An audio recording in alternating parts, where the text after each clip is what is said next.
ጤና ይስጥልኝ። ይህ ኢትዮ ዴስክ ነው። ሰላምታችን በያላችሁበት ይድረስ እያልን በዕለቱ የተሰሙ ዋና ዋና ጉዳዮችን ወደ እናንተ ይዘን ቀርበናል። ቻናላችንን ላይክ፣ ሼር እና ሰብስክራይብ ታደርጉ ዘንድ እየጋበዝን የዕለቱን ዜናዎች አበይት ነጥቦቹን በማስቀደም አሁን እንጀምራለን። ጠቅላይ ሚኒስትር አብይ አህመድ ለህወሓት ሁለት ቅድመ ሁኔታ አስቀመጡ። ቅድመ ሁኔታዎቹ ካልተሟሉ ከባድ ችግር ሊፈጠር ይችላል በሚል ተሰክቷል። ጀነራል ታደሰ በበኩላቸው በአራት ኪሎና መቀሌ ውጥረት ዓለም አቀፉ ማህበረሰብ ጣልቃ እንዲገባ ጠይቀዋል። ትሰሙታላቸው። ፕሬዝዳንት ኢሳያስ አፈወርቂ አደገኛ እርምጃ እየወሰዱ ነው። ኢሳያስ አሜሪካን ጨምሮ ምዕራባውያንን ከጎናቸው ለማሰለፍ ታክቲካል ጨዋታ ጀምረዋል። ሆኖም ይህ ጨዋታቸውና እርምጃቸው ካንገት በላይ ነው በሚል እየተወረፈ ነው። በጉዳዩ ላይ አንድ ሰፊ ትንታኔ ወጥቷል። ታዳምጡታላቸው። በትግራይ አመጽ ሊነሳ ይችላል በሚል ህወሓት ሚስጥራዊ ቡድን አደራጀ። ሚስጥራዊ ቡድኑ አመጹን እንዲያከሽፍ ታዟል። በዝርዝር ይዘኗል። የዶናልድ ትራምፕ ሪፐብሊካን ፓርቲ አሸንፎ ስልጣን እንዲቆጣጠር ከፍተኛ ድጋፍ የሰጠው የነጩ ቤተ መንግስት ቤተኛ ኢትዮጵያን ከአሜሪካ እንዳይባረሩ መከራከሪያ ቀረበ።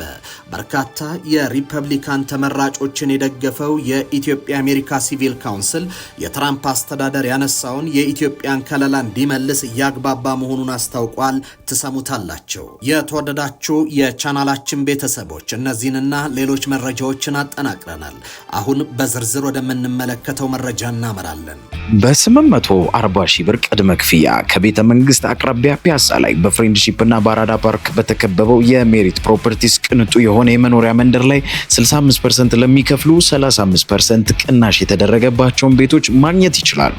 ባለ 2 መኝታ በ5.4 ሚሊዮን ሙሉ ክፍያ፣ ባለ 3 መኝታ በ7.8 ሚሊዮን ሙሉ ክፍያ እንዲሁም የግንባታውን ሂደት እያዩ የሚከፍሉበትን አማራጭ ከ10% ቅድመ ክፍያ ጀምሮ አቅርበንልዎታል። ባለ 2 መኝታ በ840 ሺህ ብር፣ ባለ 3 መኝታ በ1.2 ሚሊዮን ቅድመ ክፍያ እኛ ጋር ማግኘት ይችላሉ። ምን ይሄ ብቻ 40% የተረጋገጠ የባንክ ብድር ማመቻችተናል። ይህንን ዘመናዊ መንደር የግሉ ለማድረግ ታች ባሉት ስልኮች ይደውሉልን።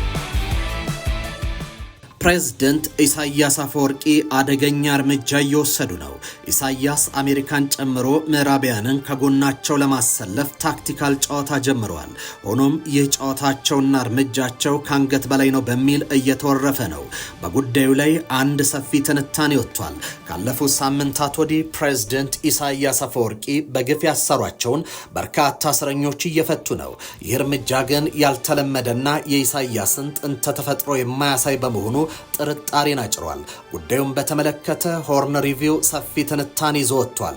የኤርትራ መንግስት ላለፉት 18 ዓመታት ያለ ክስና ፍርድ አስሮ ያቆያቸውን 13 እስረኞችን በታህሳስ 2025 ዓ.ም መፍታቱ የስልጣን ዕድሜን ለማራዘም የተደረገ ስልታዊ እርምጃ እንጂ እውነተኛ የለውጥ ምልክት አይደለም ሲል አንድ አዲስ ጥናት አስታውቋል።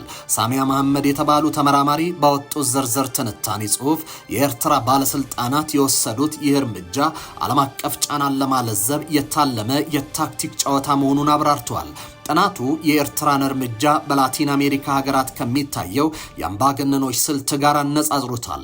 በተለይም የኒካራጓው መሪ ዳንኤል ኦርቴጋ እና የቬንዙዌላው ኒኮላስ ማዱሮ ዓለም አቀፍ ውግዘት ሲበዛባቸው እስረኞችን እንደ ማስተንፈሻ በመጠቀም እንደሚፈቱ፣ ነገር ግን የጭቆና መዋቅሩን እንደማይነኩት በጥናቱ ተመላክቷል። ኤርትራ የፈታቻቸው 13 እስረኞች በሀገሪቱ ታስረው ከሚገኙት ከ10 ሺህ በላይ ይሆናሉ ተብለው ከሚገመ የህሊና እስረኞች አንጻር ሲታይ በውቅያኖስ ውስጥ እንዳለ ጠብታ መሆኑም ተገልጿል። የተባበሩት መንግስታት የሰብአዊ መብት ቢሮ እስረኞች መለቀቃቸውን በጥንቃቄ ተቀበለው ቢሆንም እርምጃው በቂ እንዳልሆነ አስታውቋል።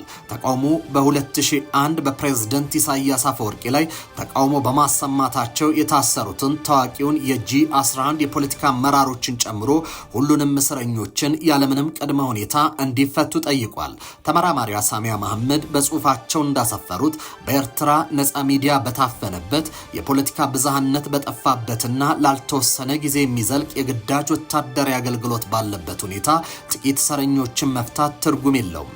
አንድ እስረኛ ከወህኒ ቤት ተፈቶ የሚቀላቀለው ማህበረሰብ ራሱ በጠቅላላ ቁጥጥር ስር ያለ በመሆኑ መላ ሀገሪቱ እንደ አንድ ትልቅ እስር ቤት ትቆጠራለች ሲል ሪፖርቱ የሰብአዊ መብት ቀውሱን በጥልቀት አመላክቷል። ጥናቱ አክሎ እውነተኛ ለውጥ የሚመጣው የፍትህ ተቋማት ሲገነቡ፣ ህገ መንግስታዊ መብቶች ሲከበሩና የዘፈቀደ እስር የሚያስፈጽመው መዋቅር ሲፈርስ ብቻ እንደሆነ አጽንኦት ሰጥቷል። ጠቅላይ ሚኒስትር አብይ አህመድ ለህወሓት ሁለት ቅድመ ሁኔታ አስቀመጡ። ቅድመ ሁኔታዎቹ ካልተሟሉ ከባድ ችግር ሊፈጠር ይችላል በሚል ተሰግቷል። ጀነራል ታደሰ በበኩላቸው በአራት ኪሎና መቀሌ ውጥረት ዓለም አቀፍ ማህበረሰቡ ጣልቃ እንዲገባ ጠይቀዋል። ጀነራል ታደሰ ወረደ አዲስ አበባ ገብተው ከጠቅላይ ሚኒስትር አብይ አህመድ ጋር ውይይት ካደረጉ በኋላ የኢፈርት ድርጅቶች የባንክ ሂሳብ እግድ መነሳቱ ይታወቃል። ጀነራሉ የተያዘውን ያስተዳደራቸውን በጀት ለማስለቀቅ ትግራይ ሀገራዊ ምክክርና ምርጫ ዝግጁ እንድትሆን የማድረግ ቅድመ ሁኔታ ተቀምጦላቸዋል ተብሏል። በጠቅላይ ሚኒስትር በኩል ትግራይ ለሀገራዊ ምክክር ተሳትፎና ለቀጣዩ ምርጫ ዝግጁ የማድረግ ኃላፊነት ለጀነራሉ ተሰጥቷልም ተብሏል። ጀነራሉ ከፌደራል መንግስት በኩል የቀረበላቸውን ቅድመ ሁኔታ ይዘው አሜሪካንን ጨምሮ መቀመጫቸውን አዲስ አበባ ካደረጉ አምባሳደሮች ጋር እንደመከሩ ተሰምቷል። ጀነራሉ ከጠቅላይ ሚኒስትሩ የተሰጣቸውን የቤት ስራ ለማስፈጸም የህወሓትን ይሁንታ ማግኘት ጉዳይ አጠያቂ ሆኗል። በትግራይ ሀገራዊ ምክክርና ምርጫ ማካሄድ አይቻልም ያለው የህወሓት ምክትል ፕሬዝዳንት አማኑኤል አሰፋ በጠቅላይ ሚኒስትርና በጀነራሉ ውይይት አልተሳተፉም ተብሏል። ጊዜ አስተዳደሩ ከላይ እስከታች የተቆጣጠረው ህወሓት ህጋዊ የፖለቲካ ሰውነቱ እስካልተመለሰ ድረስ በትግራይ ምርጫ እንደማይኖር መግለጹ ይታወሳል። በፌደራል መንግስትና በህወሓት ፍትጊያ መካከል አጣብቂኝ ውስጥ የገቡት ጀነራል ታደሰ ዲፕሎማቲክ ማህበረሰቡ ጣልቃ እንዲገባ ፍላጎት አላቸው። ይሁን እንጂ ዲፕሎማቲክ ማህበረሰቡ በተደጋጋሚ ሞክሮ ያልተሳካለትን የህወሓትና የፌደራል መንግስት የማቀራረብ ስራ ለማስቀጠል እምብዛም ፍላጎት አላሳየም። ጀነራል ታደሰና ህወሓት ዓለም አቀፍ ማህበረሰቡ ጣልቃ እንዲገባ በተደጋጋሚ ጠይቁም እስካሁን ድረስ በተጨባጭ የተሰጠ ትኩረት የለም። ጀነራሉ የአዲስ አበባ የዲፕሎማቲክ ማህበረሰብ ውይይት የተቀዛቀዘውን ትኩረት ለመሳብ ጥረት ማድረጋቸው የሚጠበቅ ነው። ጀነራል ታደሰ ወደ አዲስ አበባ ባቀኑበት አጋጣሚ በትግራይ መልሶ ማቋቋም ኢንዶመንት ፈንድ ኢፈርት ድርጅቶች የባንክ ሂሳብ ላይ ተጥሎ የነበረውን እግድ ተነስቷል። የእግዱ መነሳት በጀነራል ታደሰ አስተዳደርና በፌደራል መንግስት መካከል የተደረጉ ንግግሮች ሊሆን እንደሚችልም ተጠቁሟል። ኢፈርት ከቀድሞውና አዲስ ባላደራ ቦርድ ጋር በተያዘ ካለፈው ዓመት አጋማሽ ጀምሮ በፍርድ ቤት ክርክር ላይ ይገኛል። ኢፈርት መሰል ችግር ውስጥ የገባው በህወሓት አመራሮች መከፋፈል ሲሆን የድርጅቶቹ አመራር ፖለቲካዊ ተሳትፎ ያለበት እንደሆነ ይነገራል። የዶናልድ ትራምፕ ሪፐብሊካን ፓርቲ አሸንፎ ስልጣን እንዲቆጣጠር ከፍተኛ ድጋፍ የሰጠው የነጩ ቤተ መንግስት ቤተኛ ድርጅት ኢትዮጵያን ከአሜሪካ እንዳይባረሩ መከራከሪያ ቀረበ። በርካታ የሪፐብሊካን ተመራጮችን የደገፈው የኢትዮጵያ አሜሪካ ሲቪል ካውንስል የትራምፕ አስተዳደር ያነሳውን የኢትዮጵያን ከለላ እንዲመለስ እያግባባ መሆኑን አስታውቋል። ካውንስሉ በጊዜያዊ ከለላ ውስጥ የሚኖሩ ኢትዮጵያን ከመባረር ለመታደግ ለአሜሪካ መንግስት ለኢሚግሬሽን መስሪያ ቤትና ለውሃ ዋይት ሃውስ ቅሬታ አቅርቧል። ካውንስሉ ውሳኔው አሜሪካ በኢትዮጵያ ያለው ነባራዊ ሁኔታ ላይ ከያዘችው አቋም ጋር የሚጻረር ነው በሚል ደብዳቤ አስገብቷል።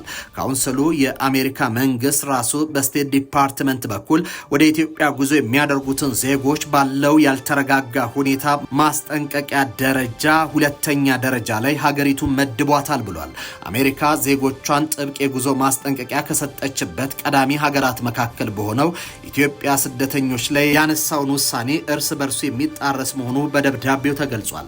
በኢትዮጵያ ያለው ነባራዊ ሁኔታ መሻሻል አለማሳየቱን እንደ መከራከሪያ ያቀረበው ካውንስሉ ውሳኔው እንደገና እንዲታይ ጠይቋል።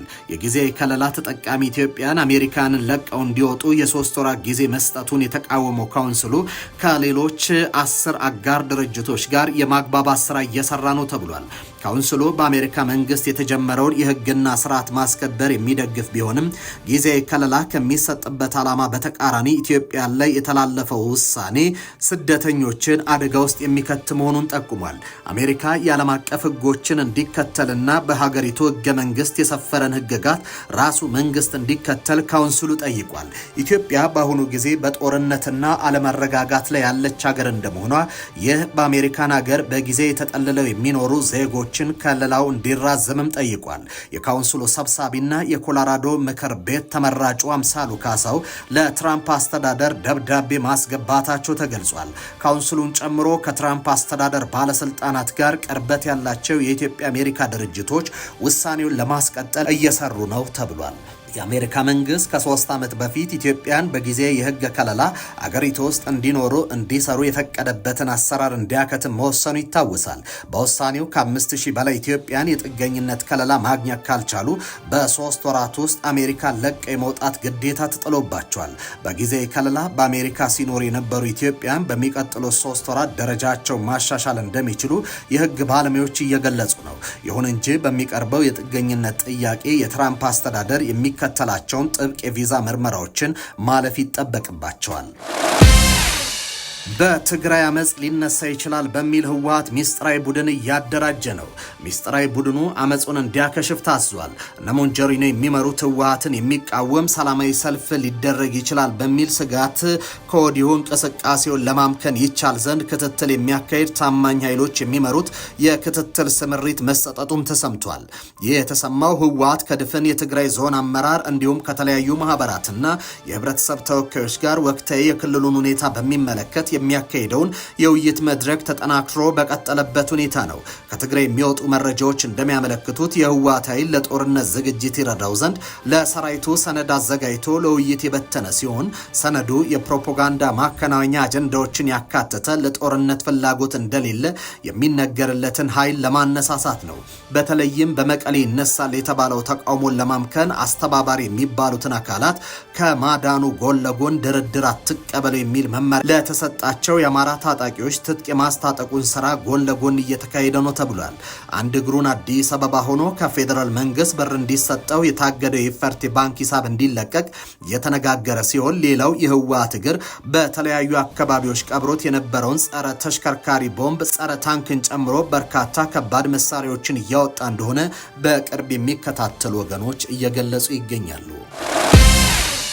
በኢትዮጵያ ለተጠለሉ ከ1 ሚሊዮን በላይ ለሆኑ ስደተኞች የምግብ እርዳታ ለማቅረብ መቸገራቸውን የተባበሩት መንግስታት ከፍተኛ የስደተኞች ኮሚሽንና የኢትዮጵያ መንግስት አስታወቁ። እጃችን ላይ ያለው የምግብ እርዳታ በሳምንታት ጊዜ ውስጥ ተሟጦ ያልቃል ያሉት ተቋማቱ አስቸኳይ ድጋፍ ካልተገኘ በስደተኞች መጠለያ ረሃብ መከሰቱ አይቀርም ብለዋል። በዓለም አቀፍ ደረጃ የእርዳታ ሰጪዎች እጅ በማጠሩ ከ70 በመቶ በላይ ድጋፍ ተቋርጧል ያለው የስደተኞች ተመላሾች አገልግሎት ነው። ከ1.1 ሚሊዮን በላይ ለሆኑ ስደተኞች እጅ ላይ የቀረው የምግብ እርዳታ በሳምንታት ጊዜ ውስጥ በሙሉ ተሟጦ ያልቃል ሲል አስጠንቅቋል። በደቡብ ሱዳንና በሱዳን ያለው ግጭት እንዲሁም በሶማሌ የተከሰተው ድርቅ ወደ ኢትዮጵያ የሚመጡ ስደተኞችን ቁጥር ጨምሮታል ያለው አገልግሎቱ ሰጪ መስሪያ ቤቱ በዛ ላይ ከቅርብ ጊዜ ወዲህ እየታየ ያለውን የእርዳታ እጥረት ችግሩ እንዲባባስ አድርጎታል ብሏል። የስደተኞችና ተመላሽ አገልግሎት ከተባበሩት መንግስታት ከፍተኛ የስደተኞች ኮሚሽን፣ የተባበሩት መንግስታት የስደተኞች ኤጀንሲና ከዓለም ምግብ ድርጅት በጋራ ባወጡት መግለጫ በኢትዮጵያ ለስደተኞች እየተሰጡ ያሉ እርዳታን ለማቆም እየተገደድን ነው ሲሉ አስጠንቅቋል።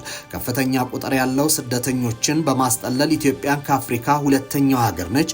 ከጎረቤት ሱዳን፣ ደቡብ ሱዳን፣ ሶማሊያ፣ ኤርትራ የመጡ ስደተኞች ከፍተኛውን ቁጥር እንደሚይዙ ይነገራል። ቁጥራቸው ከ1.1 ሚሊዮን በላይ ሲሆን ዓለም አቀፉ እርዳታ በእጅጉ በመቀዛቀዙ ለስደተኞች ምግብ ማቅረብ ጉዳይ አሳሳቢ ሁኔታ ላይ መድረሱን ተቋማቱ መግለጻቸው ይታወሳል። በዚህ ምክንያትም ባለፈው ጥቅምት ወር ጀምሮ የዓለም ምግብ ድርጅት ለ780 ሺህ ስደተኞች ያቀርብ የነበረውን የምግብ እርዳታ 40 በመቶ ለማቋረጥ ተገዷል ብሏል። ምግብ በጠፋ ቁጥር ስደተኞች ራሳቸውን ለማኖር ሌሎች አማራጮችን እንዲወስዱም ይገደዳሉ በሚል ተቋማቱ አስጠንቅቋል። የጋምቤላ ክልል ከፍተኛ ስደተኛ የተጠለለበት ሲሆን ከዚህ ቀደም በክልሉ ስደተኞች ባጋጠማቸው የምግብ እጥረት ከካምፕ ወጥተው ከአካባቢው ነዋሪ ጋር ግጭት ውስጥ ገብተው እንደነበር መዘገቡ ይታወሳል። ስደተኞች ለመጪው 6 ወር ለመመገብና ለማኖር $90 ሚሊዮን ያስፈልጋል የተባለ ሲሆን እርዳታው ካልተገኘ ስደተኞቹ ላይ ረሃብና የምግብ እጥረት ሊከሰት ይችላል የሚል ስጋትም በመግለጫው ሰፍሯል። እስካሁን ባጋጠመው የእርዳታ እጥረትም የምግብ እጥረት ማጋጠም መጀመሩም ተጠቅሷል። በመጠናቀቅ ላይ ባለው የፈረንጆቹ ዓመት አዲስ በሚወለዱና ከ1 ዓመት በታች በሆኑ ህጻናት የሞት ምጣኔው በ4.7 በመቶ መጨመሩም ተነግሯል። በካምፕ ያሉ ራሳቸውን ለማቆየት የቀራቸውን ንብረት መሸጥ፣ የምግብ ሰዓት መዝለልና ሌሎችም ከትምህርት አስቀርተው ለስራ መላክ እንዲሁም ያለ ዕድሜ ጋብቻ እየወሰዱ ያሉ አማራጮች ናቸው ተብሏል። ከምግብ እጥረቱ ባሻገር የውሃ እጥረትና የትምህርት አገልግሎት መስተጓጎልም በኢትዮጵያ የተጠለሉ ሚሊዮን ስደተኞች እየገጠማቸው ያለ ፈተና ነው ተብሏል። የከፋው ከመምጣቱ በፊት ለስደተኞች የሚሆን እርዳታ እንዲደረግ ተቋማቱ ለዓለም አቀፍ ማህበረሰብ በመግለጫ ጥሪ አቅርበዋል። በ840 ሺህ ብር ቅድመ ክፍያ ከቤተ መንግስት አቅራቢያ ፒያሳ ላይ በፍሬንድሺፕ እና በአራዳ ፓርክ በተከበበው የሜሪት ፕሮፐርቲስ ቅንጡ የሆነ የመኖሪያ መንደር ላይ 65% ለሚከፍሉ 35% ቅናሽ የተደረገባቸውን ቤቶች ማግኘት ይችላሉ። ባለ 2 መኝታ በ5.4 ሚሊዮን ሙሉ ክፍያ፣ ባለ 3 መኝታ በ7.8 ሚሊዮን ሙሉ ክፍያ እንዲሁም የግንባታውን ሂደት እያዩ የሚከፍሉበትን አማራጭ ከ10% ቅድመ ክፍያ ጀምሮ አቅርበንልዎታል። ባለ 2 መኝታ በ840 ሺህ ብር፣ ባለ 3 መኝታ በ1.2 ሚሊዮን ቅድመ ክፍያ እኛ ጋር ማግኘት ይችላሉ። ምን ይሄ ብቻ 40% የተረጋገጠ የባንክ ብድርም አመቻችተናል። ይህንን ዘመናዊ መንደር የግሉ ለማድረግ ታች ባሉት ስልኮች ይደውሉልን። የተወደዳችሁና የተከበራችሁ ተመልካቾቻችን ለዕለቱ ያዝናቸው ዜናዎች እኚህን ይመስሉ ነበረ። ባያላችሁበት ሰናይ ጊዜ ሆነላችሁ።